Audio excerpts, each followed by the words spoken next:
Hello friends, welcome back to my channel pointing commerce. जैसा कि previous video मैंने आपको बताया, आज से हम target net JRF series paper second commerce के लिए शुरू करने वाले हैं। इस सीरीज़ की पहले हमारी वीडियो बिजनेस इन्वायरमेंट से रिलेटेड है, तो आइए जानकारी लेते हैं बिजनेस इन्वायरमेंट के बारे में। Friends, business environment term business और इन्वायरमेंट इन दो शब्दों से मिलकर बना हुआ है। बिजनेस का अर्थ होता है ऐसी सभी इकोनॉमिक एक्टिविटीज़ जो प्रॉफिट जनरेट करने में हेल्प करती हैं, यानी ऐसी सभी आर्थिक क्रियाएं जो लाभ प्रदान करती हैं वो व्यवसाय कही जाती हैं। एग्जाम्पल के लिए, अगर आप कोई प्रोडक्ट कस्टमर्स को बेचते हैं, रिटर्न में आपको प्रॉफिट मिलता है, तो उस एक्टिविटी को हम बिजनेस कहते हैं। लेकिन अगर आप कोई प्रोडक्ट चैरिटी के रूप में देते हो तो उसे हम बिजनेस नहीं कहेंगे, क्योंकि रिटर्न में आपको कोई प्रॉफिट नहीं मिल रहा। वहीं दूसरी तरफ अगर इन्वायरमेंट की बात करें, इन्वायरमेंट का मतलब होता है आपके सराउंडिंग्स के वे सभी फैक्टर्स जो आपके ऊपर प्रभाव डालते हैं, यानी आसपास के वातावरण में जो फैक्टर्स आपके ऊपर प्रभाव डालते हैं वे इन्वायरमेंट का पार्ट होते हैं। यानी कि बिजनेस इन्वायरमेंट का अर्थ होता है व्यवसाय के ऊपर प्रभाव डालने वाले सभी घटक।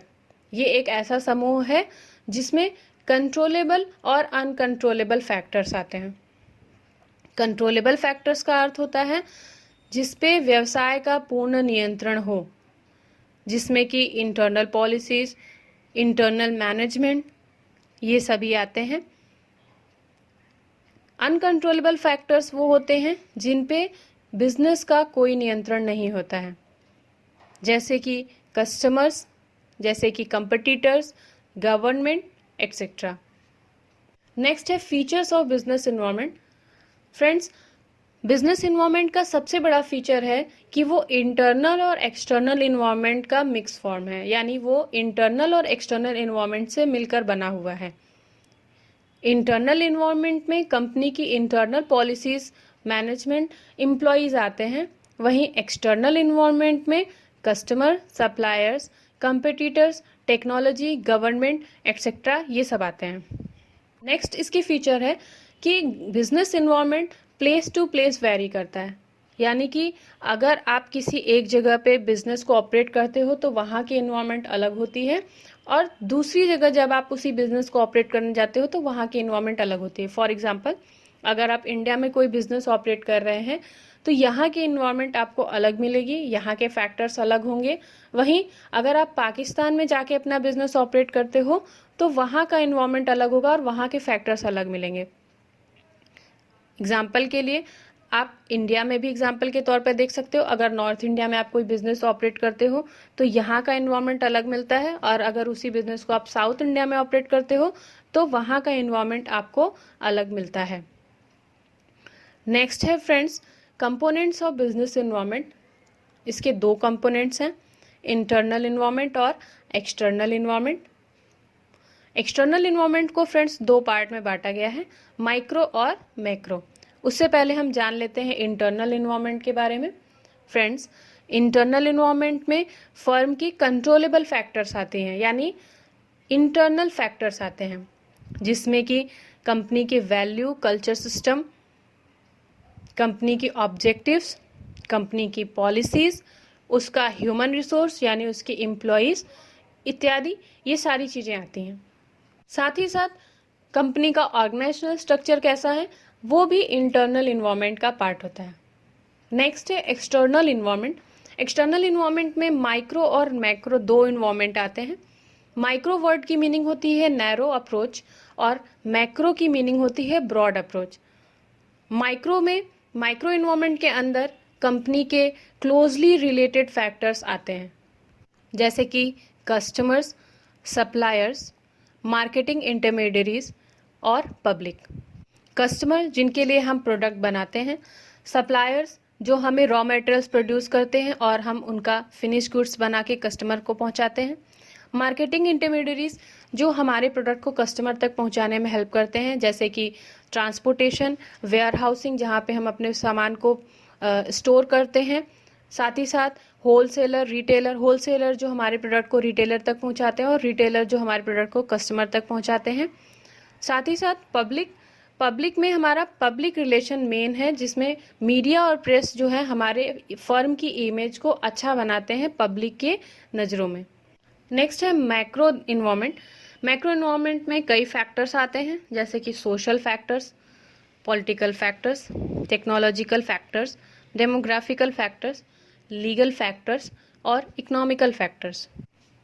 फ्रेंड्स, सोशल इन्वायरमेंट में वे सभी सोशल फैक्टर्स आते हैं जो बिजनेस पे इन्फ्लुएंस डालते हैं, जैसे कि बिजनेस जिस सोसाइटी में ऑपरेट कर रहा है वहाँ की कस्टम्स, ट्रेडिशंस, वैल्यूज़, ये सभी क्या प्रभाव डाल सकती हैं। साथ ही साथ वहाँ की literacy rate, poverty rate, life expectancy rate, ये सब भी बिजनेस के ऊपर प्रभाव डालते हैं। एग्जाम्पल के लिए, अगर आप कोई ऐसा प्रोडक्ट बनाते हो जो हाई इनकम ग्रुप के लिए है और आपका बिजनेस ऑपरेट करता है लो इनकम ग्रुप के एरिया में, तो वो प्रोडक्ट लो इनकम ग्रुप के लिए सही नहीं होगा, क्योंकि उनके पास उस प्रोडक्ट को परचेज करने की कैपेसिटी नहीं होगी। इसीलिए ये ज़रूरी है कि आप अपने सोसाइटी को व्यू करो कि हमारा बिजनेस कौन सी सोसाइटी में ऑपरेट कर रहा है। साथ ही साथ अगर आप उस सोसाइटी में ऑपरेट कर रहे हो जहाँ की कल्चर अलग है, तो उस कल्चर के हिसाब से अपने प्रोडक्ट को आपको सेल करना होगा। जैसा कि आप जानते हो कि इंडिया कल्चर रिच कंट्री है, तो यहाँ पे ट्रेडिशंस अलग अलग हैं, तो बिजनेस जहाँ भी जिस भी सोसाइटी में ऑपरेट करता है वहाँ की सोसाइटी को व्यू करना बहुत आवश्यक हो जाता है। इसके साथ साथ जो ट्रेड यूनियंस काम करते हैं उनका भी रोल बहुत इम्पॉर्टेंट होता है। नेक्स्ट है पॉलिटिकल इन्वायरमेंट। इसके अंतर्गत पॉलिटिकल सिस्टम, गवर्नमेंट की पॉलिसीज़ और गवर्नमेंट का अप्रोच किसी भी बिजनेस के लिए कैसा है, ये सभी चीज़ें आती हैं। अगर गवर्नमेंट की अप्रोच बिजनेस ग्रुप के लिए सही नहीं होती है तो बिजनेस को ऑपरेट करने में परेशानियों का सामना करना पड़ता है, क्योंकि अगर उसकी पॉलिसीज़ बहुत रिजिड हो जाती हैं तो बिजनेस ऑपरेट करने में दिक्कत आती है।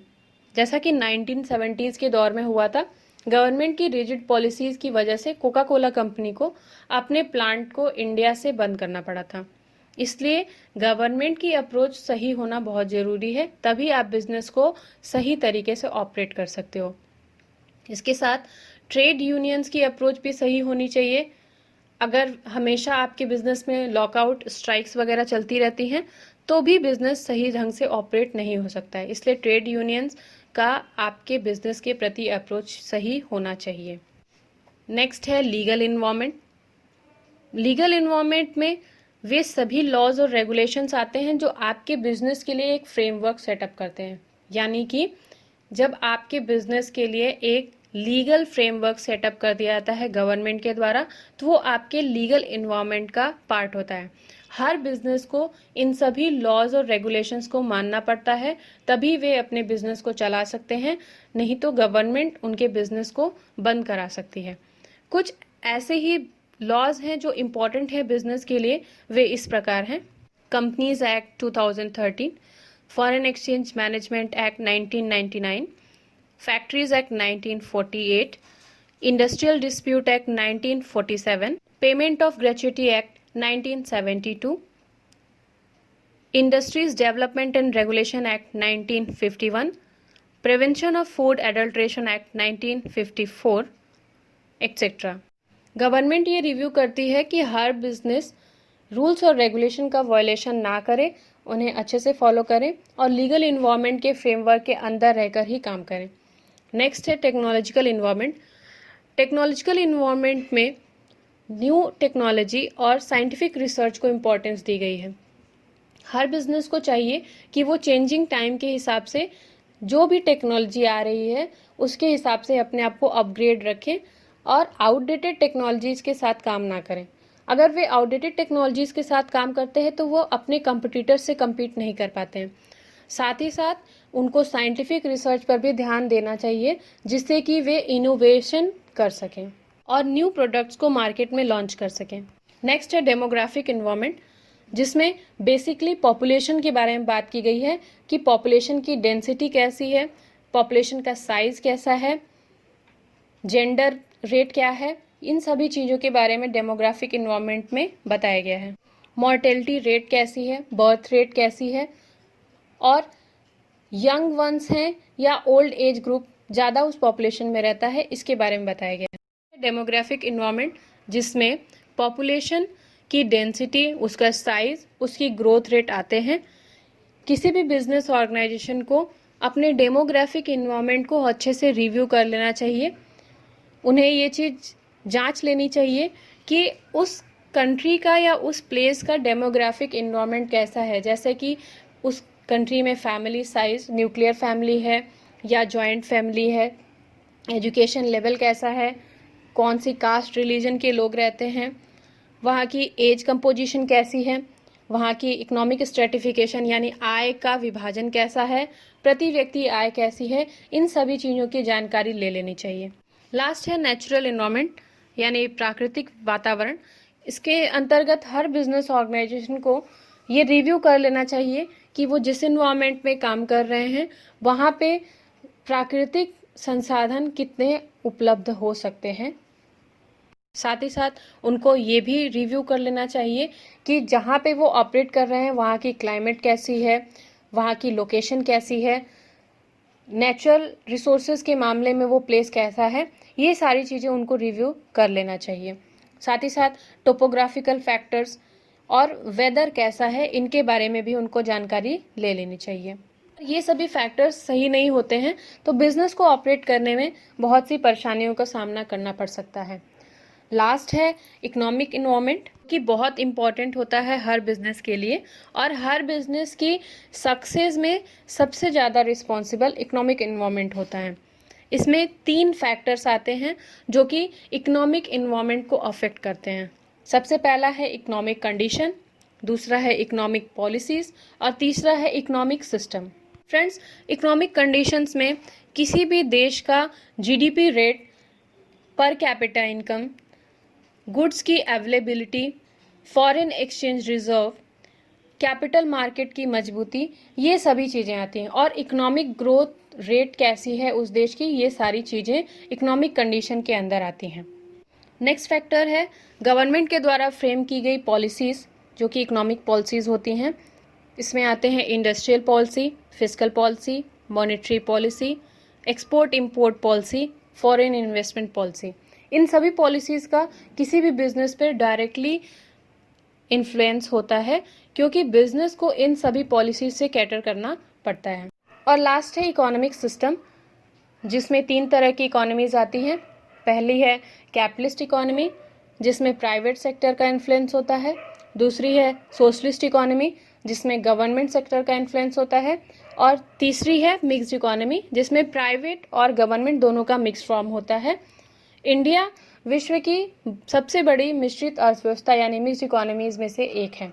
तो फ्रेंड्स, आज की हमारी वीडियो बिजनेस इन्वायरमेंट की मीनिंग, उसके फीचर्स और उसके कंपोनेंट से रिलेटेड थी।